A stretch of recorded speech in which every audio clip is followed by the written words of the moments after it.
Hello good morning साथीहरू welcome to my channel सबैजनालाई स्वागत छ के छ हजुरहरू सन्चै हुनुहुन्छ आज चाहिँ बिहान बिहानै म यस्तो चिटिक्क परेको छु है घर जानुको लागि हो खासमा चाहिँ आज चाहिँ मेरो इक्जाम सकेको थियो सो म चाहिँ पठाउ बुक गरेर घरतिर गएँ अनि पठाउबाट पहिला सुरुमा कोटेश्वरसम्म जानु पर्यो अनि त्यस पछाडि बल्ल अनि कोटेश्वर गएपछि चाहिँ गाडीमा चढिसके पछाडि सिट पनि पाएँ अगाडिमै अनि त्यस पछाडि अगाडि सिटमै बसेर चाहिँ अनि मास्क पनि लगाएको थिएँ एकदमै धेरै हुन्छ नि त अनि मैले बिचमा चाहिँ भिडियो बनाइन साथीहरू म घरमा पनि पुगिसकेँ ओर्लिसकेँ त्यो बिचमा चाहिँ बनाउनै पछि एकजना आमा आउनु भएको थियो अनि आमालाई चाहिँ मैले सिट छोडेको थिएँ कि अनि छोडिसकेपछि म उभिएँ अनि उभिएपछि चाहिँ त्यो उ गर्नै पाइनँ अनि नङ देखाउँदै नक्कली नङ हालेको थियो नि त त्यही भएर नङ देखाउँदै यस्तरी म चाहिँ घरतिर जान लागेँ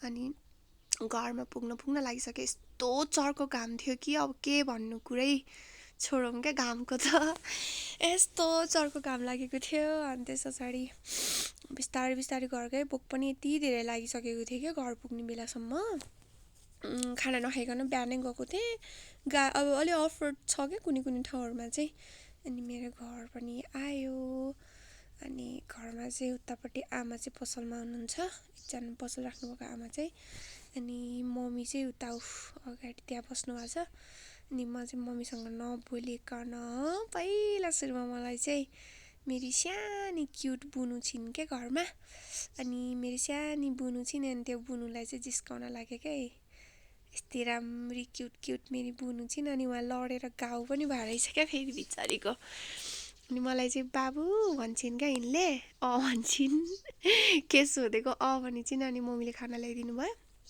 अनि त्यस पछाडि अब चाहिँ पहिला खाना खानु पर्यो बसेर यस्तो भोक लागेको थियो अब त नङ देखाउँदै बस्दैछु अझै पनि कस्तो छ साथीहरू मेरो नङ चाहिँ अनि म चाहिँ खाना लागेँ कपडै नफेरिकन यत्तिकै हात धोएँ अनि त्यसो साग पकाउनु भएको रहेछ माछा पनि अनि त्यस पछाडि साग माछा अनि दाल रहेछ माछाको काँडा मलाई चाहिँ काँडा चाहिँ एकदमै डर लाग्छ कि काँडासँग चाहिँ माछा खान एकदम डर लाग्छ मिठो चाहिँ एकदम धेरै मनपर्छ तर जस्तो हुन्छ खाना खाइसके पछाडि चाहिँ मैले मेरो बुनु र म खेलेँ बाहिर आएर खेल्दै उफ्रिँदै रमाइलो गर्दै हामी चाहिँ अनि त्यस पछाडि खेल्दा भोक लागेर मम्मीले चाहिँ यता हलुवा सुहारी बनाइसक्नु भएको छ कतिलाई थाहा छ होला कतिलाई थाहा छैन होला हलुवा सुहारी अनि चनाको तरकारी अनि बुनुलाई खाने भनेको गरेर हाँसिन्छन् अनि खान्न भने चाहिँ अनि त्यसपछि म चाहिँ बसेरै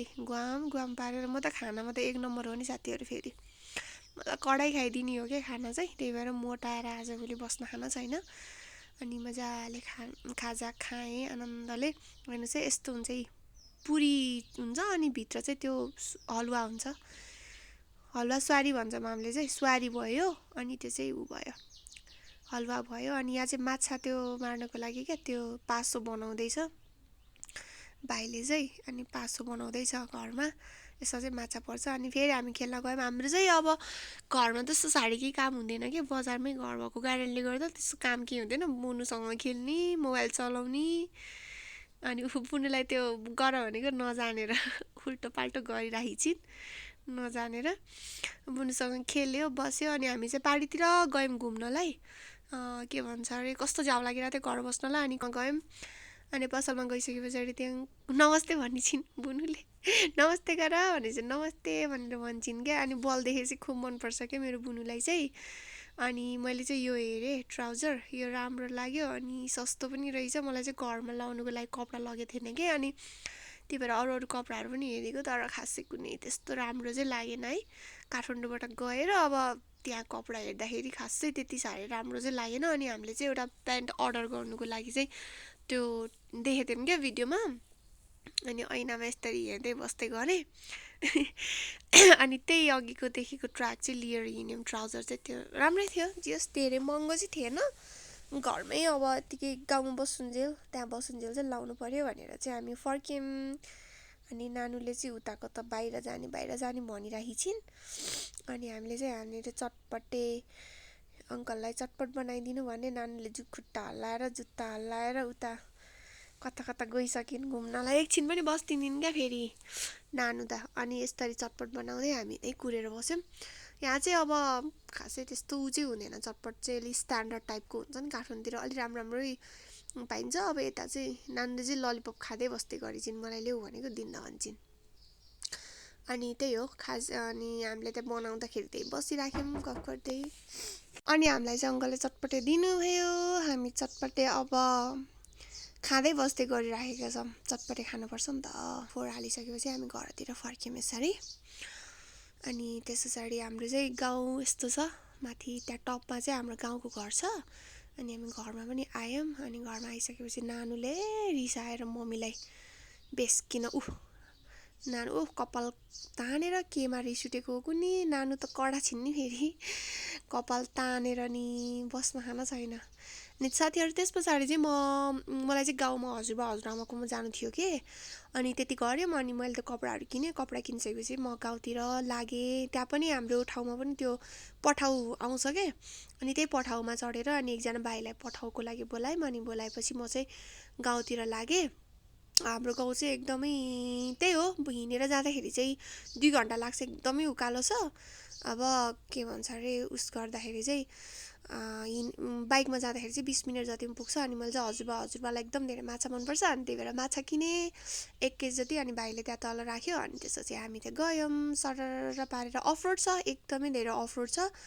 अनि हामी चाहिँ लगभग त्यही हो 20-25 मिनटमा त पुगि नै हाल्यौँ। यस्तो राम्रो छ हाम्रो गाउँको सिन, हेर्नु न कति राम्रो छ। र मैले हजुरबा हजुरआमालाई चाहिँ भनेको छैन कि यत्तिकै फोन नगरिकन यत्तिकै जान लागेको कि म चाहिँ हजुरबा हजुरआमालाई पुरै सरप्राइज दिनुको लागि। अब हेरौँ हजुरबा हजुरआमाले मलाई देख्दाखेरि कस्तो रियाक्सन गर्नुहुन्छ। रियाक्सन भिडियो चाहिँ म नेक्स्ट भिडियोमा हाल्नेछु, रियाक्सन चाहिँ हजुरबा हजुरआमाको। र अब हेरौँ कस्तो रियाक्ट गर्नुहुन्छ हजुरबा हजुरआमाले। आजलाई चाहिँ यति नै। अब अर्को नेक्स्ट भिडियोमा चाहिँ म अर्को भ्लग हाल्नेछु। Bye bye, take care.